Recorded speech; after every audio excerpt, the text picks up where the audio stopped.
കാരണം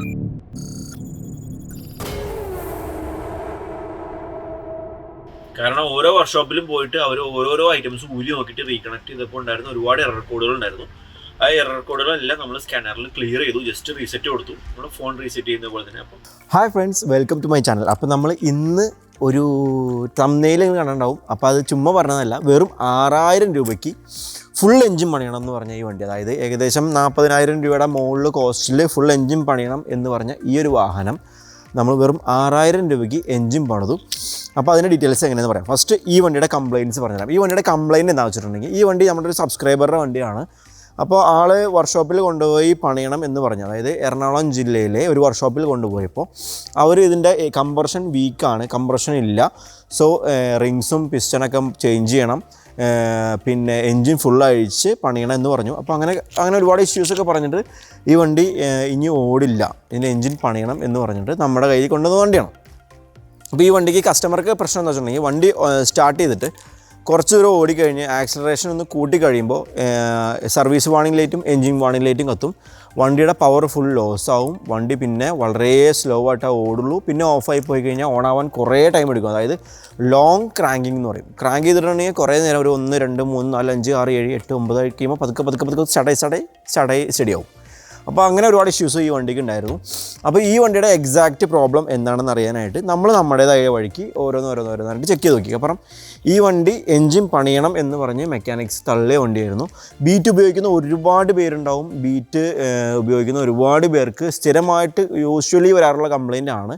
മിക്കവരും ഇന്ന കംപ്ലയിൻറ്റ് കൃത്യമായിട്ട് ഫൈൻഡ് ചെയ്യാത്തതുകൊണ്ട്, എല്ലാ മെക്കാനിക്കും അങ്ങനെയാണെന്നല്ല പറയുന്നത്, ചില മെക്കാനിക്കുകൾ കൃത്യമായി കംപ്ലയിൻറ്റ് ഫൈൻഡ് ചെയ്യാത്തതുകൊണ്ടും കൃത്യമായി സ്കാൻ റിപ്പോർട്ടിൽ എന്താണെന്ന് കംപ്ലയിൻ്റ് എന്ന് ഫൈൻഡ് ചെയ്യാത്തതുകൊണ്ടും ഒരുപാട് പൈസ നഷ്ടമായ ആൾക്കാരും ബീറ്റ് എടുത്തിട്ട് പണി കിട്ടിയല്ലോ എന്ന് വിചാരിക്കുന്ന ഒരുപാട് ആൾക്കാരുണ്ട്. അപ്പോൾ അത്തരത്തിൽ ഉള്ളവർക്ക് ഒരു ഹെൽപ്ഫുൾ ആവും എന്നുള്ള രീതിക്കാണ് ഈ വീഡിയോ. അപ്പോൾ നമ്മൾ ഡയറക്റ്റായിട്ട് കാര്യങ്ങളിലേക്ക് കിടക്കാം. അതിൽ ഞാൻ നേരത്തെ പറഞ്ഞ ഈ വണ്ടി ലോങ് ക്രാങ്കിങ് ഉള്ള വണ്ടിയായിരുന്നു. ഒരുപാട് നേരം ക്രാങ്ക് ചെയ്താൽ മാത്രമേ സ്റ്റാർട്ട് ആവുള്ളായിരുന്നു. പക്ഷേ ഇപ്പോൾ ഈ വണ്ടിയുടെ സ്റ്റാർട്ടിങ് കാണിച്ചു തരാം. കീ ഫുൾ ഓണാക്കി വണ്ടി സ്റ്റാർട്ടായി. അതായത് യൂഷ്വൽ വേണ്ട ടൈമിൽ തന്നെ വണ്ടി സ്റ്റാർട്ടായി. ഇനി ഒന്നുകൂടി സ്റ്റാർട്ട് ചെയ്ത് കാണിച്ചു തരാം. വണ്ടി ഫുൾ ഓഫാക്കി വണ്ടി സ്റ്റാർട്ടായി. അതായത് 3 4 ക്രാങ്കിൽ 3 4 റൊട്ടേഷനിൽ വണ്ടി സ്റ്റാർട്ടായി. ഈ ഒരു സ്റ്റാർട്ടിങ് എന്നുള്ളത് ഫാസ്റ്റായി. മാത്രമല്ല വണ്ടിയുടെ സർവീസ് വാർണിംഗ് ലൈറ്റ് പോയി. അപ്പം നമ്മൾ എൻ്റെ കയ്യിൽ ഈ വണ്ടി കിട്ടുമ്പോഴുള്ള കണ്ടീഷൻ എന്ന് പറഞ്ഞാൽ ഒട്ടും ഓടാത്ത ഒരു കണ്ടീഷനിൽ, കുറച്ച് ആക്സിലറേഷൻ കൊടുത്താൽ വണ്ടി ഫുൾ പവർ ലോസ് ആവുന്ന കണ്ടീഷനിലായിരുന്നു. അപ്പോൾ ഈ ഹൈ പ്രഷർ പമ്പ് കംപ്ലയിൻ്റ് ആണെന്ന് പറഞ്ഞു. ഹൈ പ്രഷർ പമ്പ് പിന്നെ നോക്കി കഴിഞ്ഞപ്പോൾ ആൾ പറഞ്ഞു എൻജിൻ കംപ്രഷൻ വീക്കാണെന്ന് പറഞ്ഞു. പക്ഷേ എൻജിൻ കംപ്രഷൻ വീക്കാണെന്നുണ്ടെങ്കിൽ നമുക്ക് ഈ ഒരു ഇഞ്ചക്ടർ, അതായത് ഈ ഫ്യൂവൽ ഇഞ്ചക്ടർ അഴിച്ചിട്ട് ഇവിടെ കംപ്രഷൻ ഒരു മീറ്റർ ഉണ്ട്, നമുക്ക് ഈ ഒരു ഇതിവിടെ ഒരു മീറ്റർ ബോൾട്ട് ചെയ്തിട്ട് ക്രാങ്ക് ചെയ്ത് നോക്കി കഴിഞ്ഞാൽ കംപ്രഷൻ വീക്കാണോ ഇല്ലയോ എന്ന് അറിയാൻ പറ്റും. പക്ഷേ അതൊന്നും മിക്ക ആൾക്കാരും ചെയ്യാറില്ല. കാരണം എന്തെങ്കിലും വരുമ്പോൾ തന്നെ അത് കംപ്രഷൻ വീക്ക് എന്ന് പറഞ്ഞ് തള്ളാറ ചേർന്ന്. അപ്പോൾ ഈ ഒരു പമ്പ് ഞാൻ മുമ്പത്തെ ബീറ്റിൻ്റെ വീഡിയോയിൽ പറഞ്ഞിട്ടുണ്ടായിരുന്നു. ഈ ഒരു പമ്പ് ശരിക്കും നമ്മുടെ മാരുതി സുസുക്കിയുടെ വണ്ടികളിൽ ഉപയോഗിക്കുന്ന ഹൈ പ്രഷർ പമ്പിൻ്റെ അതേ സെയിം പുണ്ടോലൊക്കെ വരുന്ന സെയിം ഹൈ പ്രഷർ പമ്പ് തന്നെയാണ് ഈ വണ്ടിക്ക്. പിന്നെ ഈ വണ്ടിയുടെ മാത്രം പമ്പ് പെട്ടെന്ന് കംപ്ലയിൻ്റ് ആവാനുള്ള റീസൺ എന്താണ് എന്നുള്ളത് നമ്മൾ കുറേ ആയിട്ട് ഇങ്ങനെ ആലോചിച്ചുകൊണ്ടിരിക്കുകയായിരുന്നു. അതിൻ്റെ റീസൺ ഇത്രയേ ഉള്ളൂ. ഈ ഹൈ പ്രഷർ പമ്പ് മിക്ക കേസിലും ഹൈ പ്രഷർ പമ്പ് കംപ്ലയിൻറ്റ് ഉണ്ടാവാറില്ല. അങ്ങനെ കംപ്ലയിൻറ്റ് വരാനും അങ്ങനെ കംപ്ലയിൻറ്റ് പോലെ കാണിക്കാനുള്ളൊരു റീസൺ, നിങ്ങൾ കൃത്യമായിട്ട് ഇതിൻ്റെ ഡീസൽ ഫിൽറ്റർ വരുന്നത് ചെറിയൊരു പാർട്ടാണ്. അതിൻ്റെ ബാക്കിൽ വരുന്നത് 600 രൂപയോളം അതിന് കോസ്റ്റ് വരുന്നുള്ളൂ. ഈ ഡീസൽ ഫിൽറ്ററിൽ അടവ് വരുമ്പോൾ, അല്ലെങ്കിൽ പ്രോപ്പറായിട്ട് ശരിക്കും അതിൻ്റെ ഒരു കോസ്റ്റ് വെച്ച് നോക്കുകയാണെങ്കിൽ നിങ്ങൾ എല്ലാ സർവീസിനും, അതായത് എല്ലാ 7000 കിലോമീറ്ററിലും ഇതിൻ്റെ ഡീസൽ ഫിൽറ്ററും oil filter, diesel filter, air filter, ഇത്രയും കാര്യങ്ങൾ കൃത്യമായിട്ട് മാറി കൊടുക്കുകയാണെങ്കിൽ ഒരു കംപ്ലയിൻറ്റും ഈ വണ്ടിക്ക് വരില്ല. കാരണം 1-2 ലക്ഷം കിലോമീറ്റർ വരെയൊക്കെ സുഖമായിട്ട് ഈ വണ്ടി ഉപയോഗിക്കാൻ പറ്റും. കാരണം അത്രയും ഒരു എഫിഷ്യൻ്റ് ആയിട്ടുള്ള എഞ്ചിൻ തന്നെയാണ്. പക്ഷേ കൃത്യമായിട്ട് സർവീസ് ചെയ്യാത്തതുകൊണ്ടാണ് ആ ഒരു ഇഷ്യൂ വരുന്നത്. അപ്പോൾ ഫസ്റ്റ് ഈ വണ്ടി കിട്ടിയ സമയത്ത് തന്നെ നമ്മൾ ഇതിൻ്റെ ഡീസൽ ഫിൽറ്റർ മാറ്റി, ഓയിൽ ചേഞ്ച് ചെയ്തു, ഓയിൽ ഫിൽറ്റർ മാറ്റി, ഡീസൽ ഫിൽറ്റർ മാറി കഴിഞ്ഞിട്ട് ഈ മാസ് എയർ ഫ്ലോ സെൻസർ അഴിച്ച് ക്ലീൻ ചെയ്തിട്ട് പിന്നെ ഇഞ്ചക്ടർ ഓൾറെഡി കംപ്ലയിൻസ് ഒന്നുമില്ല, സ്റ്റാർട്ടിങ് കറക്റ്റാണ്, ഇഞ്ചക്ടറിൽ നമ്മളൊന്നും ചെയ്തിട്ടില്ല. ഇപ്പോൾ വണ്ടി പണി കഴിഞ്ഞിട്ട് ഇപ്പോൾ ഇറങ്ങിയിട്ടുള്ളൂ. അപ്പോൾ എന്തായാലും ഇതിന് കംപ്ലയിൻറ്റ് എന്താണെന്നുള്ളത് അറിയണമല്ലോ. അപ്പോൾ മൊത്തത്തിൽ അഴിച്ച് ഒരു വിധത്തിലുള്ള പഠനങ്ങൾക്കൊക്കെ വിധേയമാക്കി. അപ്പോൾ സ്കാനറിൽ കണ്ട കംപ്ലയിൻറ്റ് ക്യാം സെൻസർ കംപ്ലയിൻ്റ് ആണ്. ക്യാം സെൻസറിൻ്റെ കംപ്ലയിൻറ്റ് കാണിച്ചു, EGRൻ്റെ കംപ്ലയിൻറ്റ് കാണിച്ചു, കോമൺ റെയിലിൻ്റെ കംപ്ലയിൻറ്റ് കാണിച്ചു. അങ്ങനെ ഒട്ടനവധി കംപ്ലയിൻറ്റ് കാണിച്ചു. കാരണം ഓരോ വർക്ക്ഷോപ്പിലും പോയിട്ട് അവർ ഓരോരോ ഐറ്റംസ് ഊരി നോക്കിയിട്ട് റീകണക്ട് ചെയ്തപ്പോൾ ഉണ്ടായിരുന്ന ഒരുപാട് എറർ കോഡുകൾ ഉണ്ടായിരുന്നു. ആ എറർ കോഡുകളെല്ലാം നമ്മൾ സ്കാനറിൽ ക്ലിയർ ചെയ്തു, ജസ്റ്റ് റീസെറ്റ് കൊടുത്തു, നമ്മുടെ ഫോൺ റീസെറ്റ് ചെയ്യുന്ന പോലെ തന്നെ. അപ്പോൾ പിന്നെ കാണിച്ച കംപ്ലൈൻറ്റ് ക്യാം സെൻസറിൻ്റെ കംപ്ലൈൻറ്റ് ആയിരുന്നു. അങ്ങനെ ഞങ്ങൾ ക്യാം സെൻസർ, അതായത് ഈ കാണുന്നതാണ് ക്യാം സെൻസർ എന്നുള്ളത്. അപ്പോൾ ഈ ക്യാം സെൻസർ ഇത് ഞങ്ങൾ വാങ്ങിയതാണ്, ഡ്യൂപ്ലിക്കേറ്റ് 2000 രൂപ കൊടുത്തിട്ട് വാങ്ങിച്ചതാണ്. ഈ സാധനം ഒറിജിനലാന്ന് പറഞ്ഞാൽ വാങ്ങിച്ചത്, പക്ഷെ ഇത് ഡ്യൂപ്ലിക്കേറ്റ് ആയിരുന്നു. ഈ ഡ്യൂപ്ലിക്കേറ്റ് സാധനം ഇട്ട് കഴിഞ്ഞപ്പോൾ ഇതിനകത്ത് ഉള്ളിൽ പിന്നുകളുടെ ചെറിയൊരു ഡിഫറൻസ് ഉണ്ടായിരുന്നു. പക്ഷേ ഇത് ഞങ്ങൾ അഡ്ജസ്റ്റ് ചെയ്ത് കയറ്റി ഡ്യൂപ്ലിക്കേറ്റ് സാധനം, പക്ഷേ ഇത് വർക്കിംഗ് അല്ല. ഇതിട്ട് കഴിഞ്ഞിട്ട് വണ്ടി പഴയ പോലെ തന്നെ, പക്ഷേ എറർ കോഡ് പോയിട്ട് ക്ലിയർ ആയി. പക്ഷേ ഈ സാധനം കറക്റ്റ് വർക്കിംഗ് അല്ലാത്തതുകൊണ്ട് വണ്ടി സ്റ്റാർട്ട് ആവുന്നത് പഴയ ലാഗിങ്ങും പ്രശ്നങ്ങളൊക്കെ ഉണ്ടായിരുന്നു. അങ്ങനെ ഞങ്ങൾ ഒറിജിനൽ ക്യാം സെൻസർ, അതായത് ഈ ഒരു ഇത് വരുന്നത് ബോഡോമോ എന്നുള്ള സൈറ്റ് ഉണ്ടല്ലോ, ബോഡോമോന്ന് ഓർഡർ ചെയ്തു. വിത്തിൻ 2 ഡേയ്സിൽ സാധനം എത്തി. ബോഡോമോയുടെ കവർ കാര്യങ്ങളൊക്കെ, ഷവർലയുടെ ഒറിജിനൽ സ്പെയർ നമുക്ക് കിട്ടി, സെറ്റ് ചെയ്തു ഓൾറെഡി. ഞാൻ ഇത് ഒറിജിനൽ സ്പെയർ ഊരി എടുത്തിട്ട് അത് ഞാൻ വീഡിയോയിൽ ഇപ്പോൾ സക്സസ് ആയതുകൊണ്ട് വീഡിയോ ചെയ്യാം. സക്സസ് ആയപ്പോൾ നമുക്കിത് ഷെയർ ചെയ്യാന്നുള്ള പ്ലാനിൽ ചെയ്യാം. വണ്ടി സ്റ്റാർട്ടിങ് ആയി ജസ്റ്റ് 2-3 റൊട്ടേഷനിൽ വണ്ടി സ്റ്റാർട്ട് ആവാനുള്ള ഒരു സംഭവം വരെ ആയി. നമ്മൾ വർക്ക്ഷോപ്പിലല്ല പണിയുന്നത്, നമ്മുടെ കാർ ഫാൻസി, ഞാൻ മുമ്പ് കാണിച്ചിട്ടുണ്ടായിരുന്നു, കാറിൻ്റെ ആക്സസറീസ് വർക്ക് ചെയ്യുന്ന ആലത്തൂരത്തെ കാർ ഫാൻസി എന്ന് പറഞ്ഞിട്ടുള്ള ആക്സസറി ഷോപ്പിലാണ് ചെയ്യുന്നത്. അപ്പം എൻ്റെ ഇഷ്ടത്തിന് നമുക്ക് അഴിച്ച് പണിയാനുള്ള ടൂൾസ് ഇവിടെ ഉണ്ട്. ഇവരുടെ കയ്യിൽ അത്യാവശ്യം ടൂൾസ് ഉണ്ട്. ആ ലിമിറ്റഡ് ആയിട്ടുള്ള ടൂൾസ് വെച്ചിട്ട് ആണ് ഇവർ ചെയ്യുന്നത്. കാരണം ഇവിടുത്തെ AC മെക്കാനിക്കും പിന്നെ നമ്മുടെ അഷ്കർ ഭായി ഉള്ളിലിരിക്കുന്നത്. അപ്പോൾ ഈ പുള്ളിയും കൂടിയിട്ടാണ് നമ്മളിത് അഴിച്ച് ചെയ്യുന്നത്. കാരണം മെക്കാനിക്കലി നമ്മളെ തിയററ്റിക്കലായിട്ടുള്ള നോളജും പിന്നെ നമ്മുടെ കുറച്ച് എഫേർട്ടും ഇത് ഉപയോഗിച്ചിട്ടാണ് ചെയ്യുന്നത്. അൻസികാക്ക് ഇപ്പോൾ ഇത് എങ്ങനെ എൻ്റെ മൊത്തത്തിലുള്ള ഇത് കിട്ടിയത്? വെളിയിലൊരു മറ്റേ വർക്ക്ഷോപ്പുകാരനെ കാണിച്ചു, മൂപ്പര് പറഞ്ഞ് എഞ്ചിൻ കംപ്ലീറ്റ് അടിച്ചു പോയി എന്നൊക്കെയാണ് പറഞ്ഞത്. അപ്പോഴാണ് ഈ ക്യാം സെൻസറും ഇതിൻ്റെ ഒരു ഫിൽറ്ററിന് ആകെ വരുന്ന ഒരു 600 രൂപ. പിന്നെ ഈ ക്യാം സെൻസറിന് വരുന്നത് നമ്മൾ ബോഡോമോയിൽ ബുക്ക് ചെയ്ത സമയത്ത് 1200 രൂപ, മൊത്തം 1800 രൂപയാണ് നമ്മൾക്കിപ്പോൾ വണ്ടി ഇങ്ങനെ റെഡിയാക്കി എടുക്കാൻ വേണ്ടിയിട്ട് ആകെ ചിലവായിരിക്കും. മൊത്തം ശരിക്കും എഞ്ചിൻ പണിയാൻ എത്ര രൂപ? എഞ്ചിൻ പണിയാണെന്നുണ്ടെങ്കിൽ അവർ പറഞ്ഞത് 10-30,000 രൂപ. പിന്നെ ടെർബോ മാറ്റണം പറഞ്ഞു, ടെർബോന് പ്രോബ്ലം എന്ന് പറഞ്ഞു, പമ്പിന് പ്രോബ്ലമാണ് പറഞ്ഞു. മൊത്തം 60,000 രൂപയുള്ള എക്സ്പെൻസാണ് ടോട്ടൽ പറഞ്ഞത്. എന്ന് വെച്ചാൽ പമ്പ് മാറ്റണം, ടെർബോ മാറ്റണം, പിന്നെ ഇവിടെ ഒരു പമ്പ് കൂടെ വരുന്നു, ഈ ഒരു സാധനം മാറ്റണം. പിന്നെ ഈ അത്ര മൊത്തം ഏതാണ്ട് ഒരു 60,000 രൂപയുടെ എക്സ്പെൻസാണ് പറഞ്ഞത് നമ്മൾ. അവിടെ നിന്നാണ് നമ്മൾ വെറും ഇത് എത്ര 1200, 600, 1800, പിന്നെ മൂപ്പരുടെ ലേബർ, അതാണ് ഇപ്പോൾ നമുക്ക് ചിലവ്. പിന്നെ എന്താണ്, ഇത് AC വർക്ക് ചെയ്യാത്തതുകൊണ്ട് ACൻ്റെ മൊത്തം അടിച്ചു പോയിട്ടുണ്ടായിരുന്നു. അപ്പോൾ ACയും പിന്നെ ACൻ്റെ കംപ്രസറും ഈ കണ്ടൻസറും കൂടെ മാറ്റിയിട്ടുണ്ട്. അതിനുള്ള എക്സ്പെൻസ് പുതിയതാണ് വെച്ചത്. അത് രണ്ടും പുതിയത് വെച്ചതുകൊണ്ട് രണ്ടിനും വേണം 12,000 രൂപയായി, കംപ്രസറിനും കണ്ടൻസറിനും കൂടെ. പിന്നെ ഞാനിതൊരു മെക്കാനിക്കിൻ്റെ കൊടുത്തിട്ടുണ്ടായിരുന്നു. അയാൾ ക്യാം സെൻസർ മാറ്റി ഈ മറ്റേ ഫ്യൂവൽ ഫിൽറ്റർ മാറ്റിയിട്ടുണ്ടായിരുന്നു. ഫ്യൂവൽ ഫിൽറ്റർ മാറ്റിയിട്ട് അത് സ്റ്റാർട്ട് ആവാണ്ട് അടിച്ചടിച്ച് ഇതിൻ്റെ മറ്റേ സ്റ്റാർട്ടറിനെ മൂപ്പരെടുത്ത് കളഞ്ഞു. സ്റ്റാർട്ടർ അടിച്ചു പോയി, കരിഞ്ഞു പോയി. അവിടെ കിടക്കുന്നില്ല, ഇത് കിടന്നു. ഇത് സ്റ്റാർട്ടർ മൊത്തം പോയി. ഒരു പുതിയ സ്റ്റാർട്ടർ പുതിയത് നമുക്ക് ബോഡോമോയിൽ കിട്ടുന്നുണ്ട്. ഞാൻ സെക്കൻഡ് ഹാൻഡ് വാങ്ങിച്ചു വെച്ചത്. വണ്ടിയുടെ സ്റ്റാർട്ടിങ് കാണിച്ചിടാം.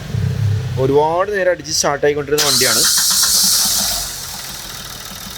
വണ്ടി സ്റ്റാർട്ടായി, എഞ്ചിൻ വൈബ്രേഷൻ കുറഞ്ഞു, പെർഫെക്റ്റ് വർക്കിംഗ് ആയി. സ്കാനറിൽ ഫുള്ള് എറർ കോഡൊന്നും ഇല്ലാണ്ടായി. ടർബോയിൽ ഒന്ന് റേസ് ചെയ്തനുസരിച്ച് സോഫ്റ്റ് ആയിട്ട് ടർബോൻ്റെ സൗണ്ട്. ഇപ്പോൾ ഞാൻ മൈക്ക് യൂസ് ചെയ്യുന്നില്ല, എല്ലാ നോയ്സും കിട്ടും നിങ്ങൾക്ക്. ടർബോ പെർഫെക്റ്റ് ടർബോ തന്നെ.